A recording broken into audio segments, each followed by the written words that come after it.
Yes, this is Nigel. This is Nigel Heathering. Yes, this is Nigel Herefordshire here for the British News Network reporting regarding the story of the decade, perhaps the story of the week, story of the month, perhaps even the story of the year. It is the American cultural phenomenon known as the graduation party. It's a group of young people, 19 in all, 20 if you count the lone survivor.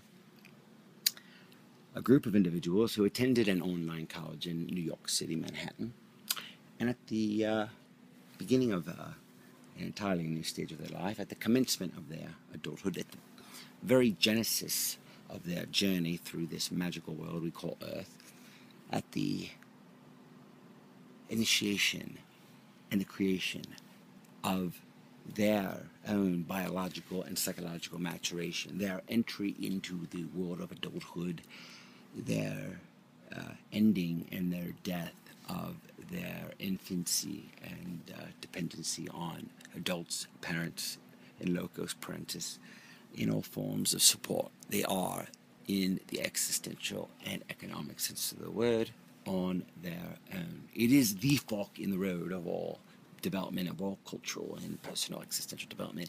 It is when you leave the womb. It is when you leave the home. It is when the hero sets off into the journey. And at that flashpoint, at that commencement, that is the cruelest time for a person to be robbed of their future, because it is at that axis between their past and the future, between the young and the old, between the immature and the adult, between the babe and the parent. At that dichotomy where the singularity unifies is at the graduation night of a college graduate.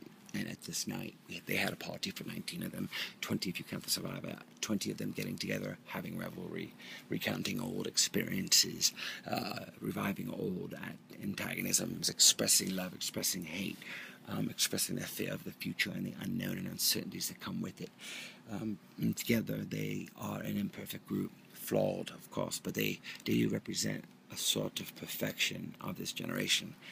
And in the midst of their fears and what they share and their challenges to each other and the twists and turns of their own lives and in the drama and scripts that is their everyday existence, so much even happens at this party. It is all videotaped by persons unknown for reasons unknown. And this videotape ends up with the FBI as well as with the Creative Art Agency, with an agent who had just sold to MTV a show that everybody laughed at, and when it was sent around, the Monday it was sent around a few years ago in Hollywood, when the spec tape of Jersey City, the pilot of Jersey Shore, went out to the studios, they laughed, literally laughed, and the reputation of CIA took a hit.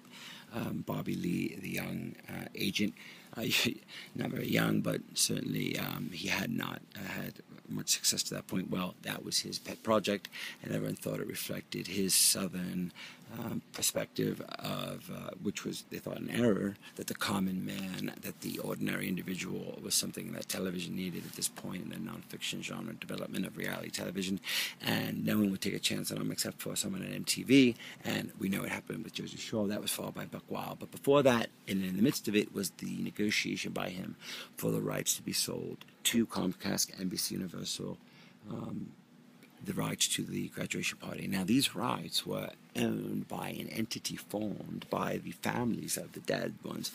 Basically, after this party, there was a fire, and we don't know if it was accident or arson. We don't know if it was suicide or homicide. We don't know what happened, except there was one survivor, and he was questioned extensively. It turns out that at first he was very suspected to be the one that was guilty of this crime. But soon it was revealed that he probably was not the one. He was just a victim of his own broken heart. He went on to be successful. Anyway, the point is that they began to try to figure out what happened, because one of the girls was the daughter of a U.S. senator.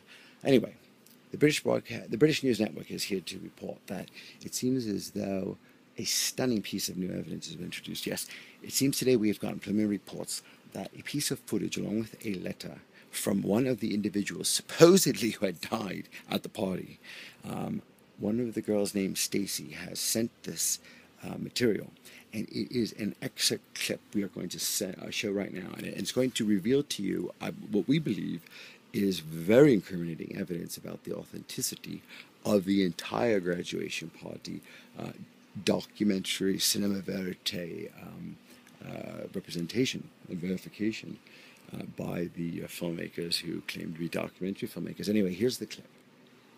Now, this clip reveals that these are not necessarily graduates of Chomsky University. They seem to be actors.